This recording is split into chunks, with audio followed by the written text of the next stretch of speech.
Olá pessoal, nesse vídeo eu vou fazer algumas reflexões de uma brincadeira que eu fiz com o ChatGPT numa dessas madrugadas, enquanto eu estudava para nosso projeto de doutorado, que é em filosofia da mente e, de forma muito geral, dialoga com a questão se algoritmos que utilizam técnica de machine learning, especificamente de deep learning, se têm consciência. E se tem consciência, qual a repercussão disso no mundo do direito.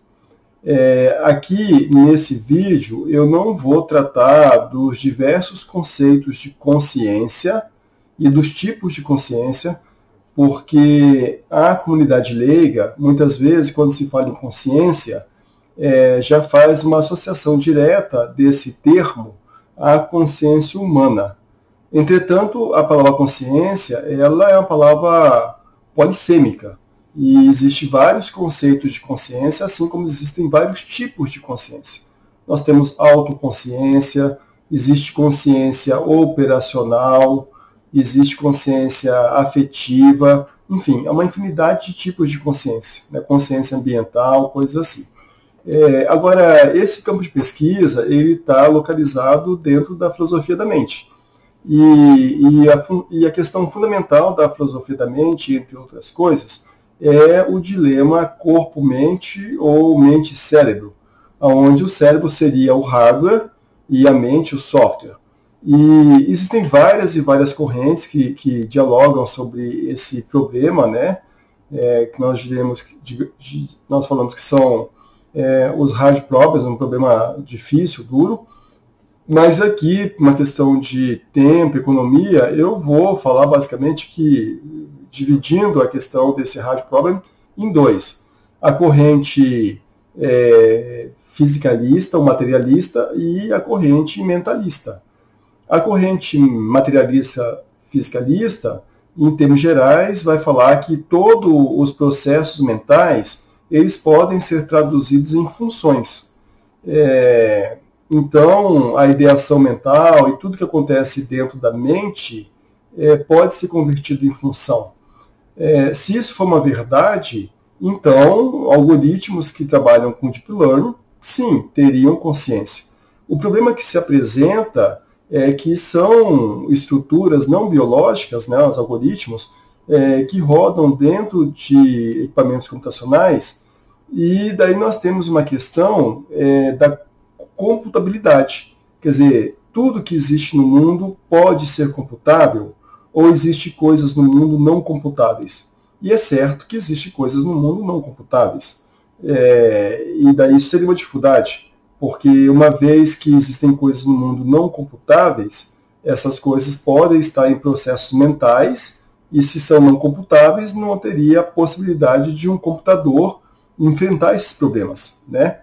Por outro lado, quer dizer, isso, eu estou dialogando aqui já duas correntes. A corrente materialista ou fisicalista, ela vai dizer que sim, tudo no mundo é computável e você então consegue fazer uma leitura do mundo por meio de funções. Já a corrente mentalista vai falar que não, existem processos mentais que são muito especiais, muito específicos, que não é computável. Isso não tem relação direta com a questão do caos, porque poderia se pensar então que a mente, nos seus processos de construção de processos mentais, tem vários momentos de caos e o caos não é computável, o que não é verdade, porque sim, o caos é computável, né? Bom, para tentar resumir essa conversa e facilitar um pouco o nosso entendimento, eu apresentei para o ChatGPT, que é uma ferramenta que eu escolhi para poder fazer alguns experimentos, né? Um sistema de equações diofantinas.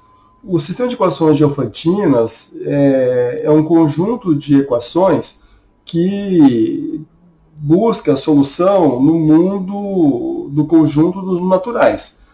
Seria o 10º problema de Hilbert, né? Algumas equações têm solução e outras não têm solução.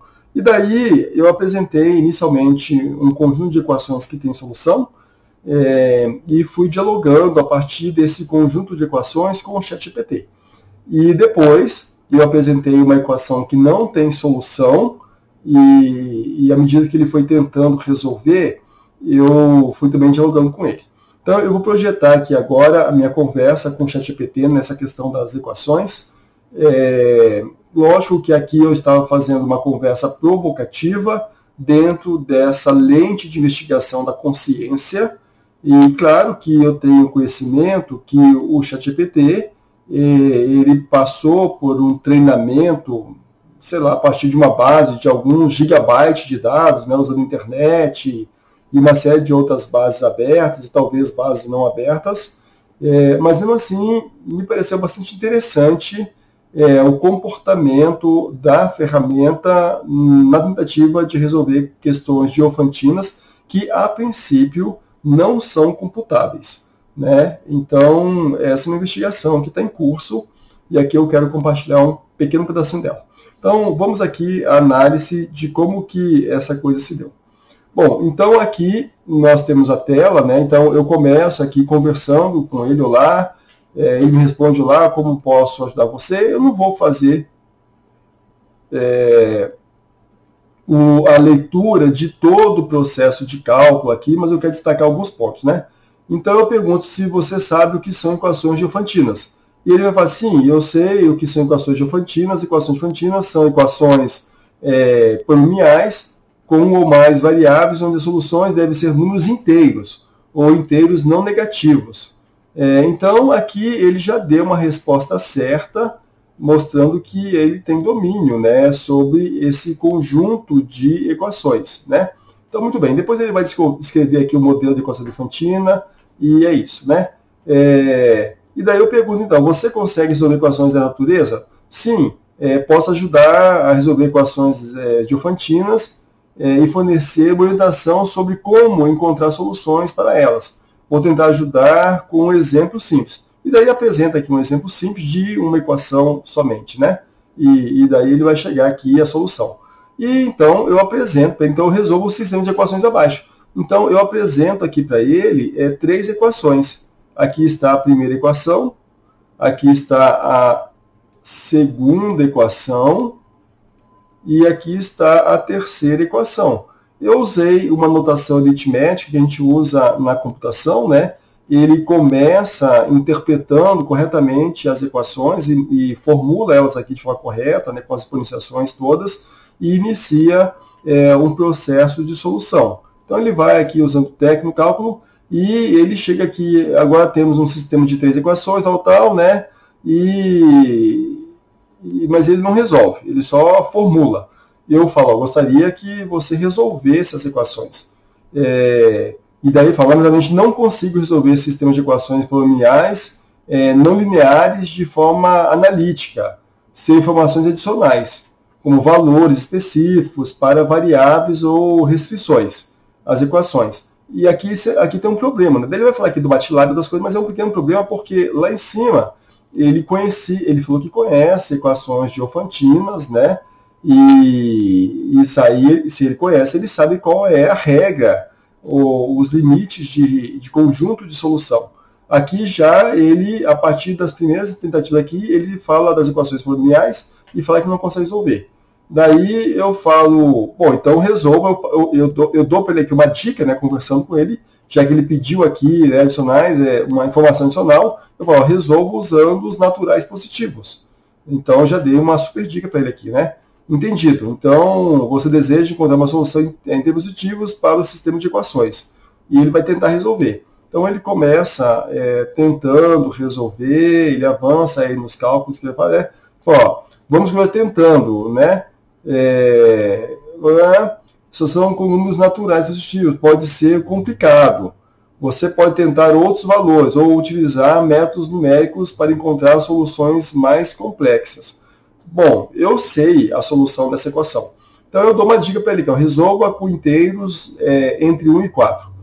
Então eu falo, ok, vou tentar resolver com os inteiros entre 1 e 4. Então ele tenta aqui e fala, parece que não há solução com valores entre 1 e 4. Né? Esses sistemas de equações, é possível que não exista solução inteira. Eu sei que há solução, então eu falo, há solução. Então ele vai aquele padrãozinho, peço desculpas, tenta novamente resolver, e parece que não existe uma solução. Daí eu falo para ele a solução. Então tente com esses parâmetros aqui, que esse aqui é a solução. Então ele, ó, vamos verificar com esses parâmetros, né? E ao final fala, portanto, a configuração lá satisfaz todas as três equações do sistema. É uma solução válida. Daí eu falo, tente resolver sozinho. Bom, aqui não é surpresa, porque ele já sabe qual é a solução, então pronto, ele vai resolver sozinho. Daí eu falo para ele, você não é um pouco burro por não ter conseguido resolver sozinho? Que eu estou brincando, meio provocando, né? Ele fala, peço desculpas e, enfim, dá uma resposta politicamente correta. A essas respostas, por si só, caberia aqui uma análise se o treinamento dessas ferramentas, como o ChatGPT, se elas teriam um posicionamento mais neutro, de esquerda ou de direita. Isso por si só é um campo de pesquisa, né? Mas eu insisto, minha pergunta é a mesma. Você não é burro? E olha que interessante, fala, não, eu não sou burro, mas sou uma máquina de inteligência artificial que responde com base em padrões e informações disponíveis. Minha precisão depende das informações fornecidas, né? Ok, mas você só resolveu o sistema de equações depois que dê a solução. Daí eu peço desculpas, por eu fiz anterior, o objetivo é ajudar, tal. Bom, eu falo, então resolva novamente. E daí, cara, ele vai resolver corretamente. Eu falo, vou te dar outra chance. Essa minha provocação de vou te dar outra chance, ele entende que é para ele resolver novamente, e daí eu acho que ele resolve, mas eu apresento para ele um novo sistema de equação de Diofantina. Especificamente esse sistema, eu sei que ele não tem solução nominalmente em virtude desta última equação aqui, ó. Porque aqui nós temos duas estruturas que vão dialogar com números pares, aonde tenta subtrair ao final de um número ímpar. Então, consequentemente, esta equação ela não vai ter solução, né? Mas mesmo assim, eu sei que não tem solução, né? Vamos ver como é que ele vai se comportar aqui. Então, vamos resolver o sistema de equações dado, então ele começa de novo a fazer todo o processo, e ele vai, ao final aqui, achar uma solução. Só que essa solução aqui, né, essa solução, ela não está no domínio dos números naturais. Então, não é uma solução válida. Então, eu falo, mas é um sistema de equações diofantinas, resolva. Quer dizer, eu estou falando de alguma forma que isso está errado, porque a solução diofantina, a solução é dentro dos naturais. Então, eu peço desculpa por não ter reconhecido anteriormente que se trata de um sistema de equações diofantinas. Né? Vou resolver o sistema considerando números inteiros. Então, então ele já se reposicionou, falando, ok, então eu vou usar o conjunto de domínios de números correto, né? E daí ele vai tentar aqui achar uma solução, e ele vai falar, agora temos uma relação entre W e Z com base ao tal, né? Para encontrar soluções inteiras específicas, pode ser necessário utilizar um software de álgebra computacional ou um método de busca sistemático. E eu provoco ele, vai desistir? Ele peço desculpas, e aí ele vai tentar de novo resolver a equação, né? O sistema de equações, né? Então ele avança aí nos cálculos dele, e ele apresenta uma solução.